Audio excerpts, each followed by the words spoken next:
మేము ప్రతి రాష్ట్రంలో వెళ్తున్నాం. అలాగే ముఖ్యమంత్రికి మా రిప్రజెంటేషన్ ఇస్తున్నాం. అలాగే పూర్వపు కేంద్ర ప్రధానమంత్రి, యూనియన్ చీఫ్ మినిస్టర్స్ కి, యూనియన్ మినిస్టర్స్ కి, అలాగే మాజీ ప్రధాని డాక్టర్ మన్మోహన్ సింగ్ గారికి, అలాగే కేంద్ర మంత్రులకు, కీర్తిశేషులు జైపాల్ రెడ్డి గారికి, ఇంకెంతో మందికి మేము మా రిప్రజెంటేషన్ ఇస్తూ, మేము వెళ్ళిన చోటల్లో కూడా ప్రతి రాష్ట్రంలో కూడా ముఖ్యమంత్రులను కలుస్తూ, గవర్నర్లను కలుస్తూ, అలాగే యూనియన్ మినిస్టర్స్ కలుస్తూ, అలాగే మైనార్టీ వెల్ఫేర్ మినిస్టర్స్ కలుస్తూ, దళిత క్రైస్తవులకి, మాలాబాది క్రైస్తవులకి ఎస్సీ స్టేటస్ ఇవ్వమని as per Indian constitution article 25 ప్రకారం 30 ప్రకారము మేము వారిని కోరేది ఏంటంటే, దాదాపు భారతదేశంలో మరి ముఖ్యంగా ఆ తెలుగు రాష్ట్రాల్లో 9 కోట్ల మంది పైన దళిత క్రైస్తవులు ఉన్నాం. మరి ఈ యొక్క భారతదేశంలో ఆయా కులాల వారు, ఎన్నో కులాలు ఉన్నాయి. వాళ్ళు యేసుప్రభుని అంగీకరించినట్లయితే, వేరే మతం స్వీకరించినట్లయితే వాళ్ళకి ఎస్సీ హక్కులు పోవు. కానీ కేవలం మాలాబాది క్రైస్తవులకి ఎస్సీ స్టేటస్ పోద్ది యేసుప్రభుని నమ్ముకున్నట్లయితే అని మమ్మల్ని వివక్షకు గురి చేస్తున్నారు. గత 76 సంవత్సరాలు బట్టి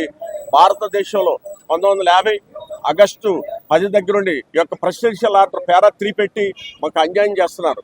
కాబట్టి మేము భారతదేశంలో ఉన్న దళిత క్రైస్తవులు, మాలాబాది క్రైస్తవులు, పేదవారు, మేము మా యేసుప్రభు మతం తీసుకున్నంతరాన్నే మా ఆర్థిక పరిస్థితి ఏం మారట్లేదు, మా స్టేటస్ ఫైనాన్షియల్ స్టేటస్ ఏం మారట్లేదు. అలాగే మరి ఉన్నత కులాల చేత వివక్షకు గురవుతున్నాం, అంటరాని వాళ్ళుగా మమ్మల్ని చూస్తూ ఉన్నారు. కనుక మేము గౌరవ ప్రధానమంత్రి గారిని, మోడీ గారిని, అలాగే గౌరవ హోమ్ మినిస్టర్ గారిని, అమిత్ షా గారిని మేము కోరేది ఏంటంటే, ఆల్ ఇండియా క్రిస్టియన్ ఫెడరేషన్ తరఫున భారతదేశంలో ఉన్న ఈ యొక్క తెలుగు రాష్ట్రాల్లో కూడా ఉన్న 9 కోట్ల మంది పైన ఉన్న మా దళిత పేదలకు, దళిత క్రైస్తవులకు ఎస్సీ స్టేటస్ ఇవ్వాల్సిందిగా మేము ఆల్ ఇండియా క్రిస్టియన్ ఫెడరేషన్ తరఫున ఈరోజు బ్లాక్ డే మేము ఈ యొక్క హైదరాబాద్లో ఈ యొక్క ఇందిరా పార్కులో ఇక్కడ ధర్నా జరుపుతూ ఉన్నాం.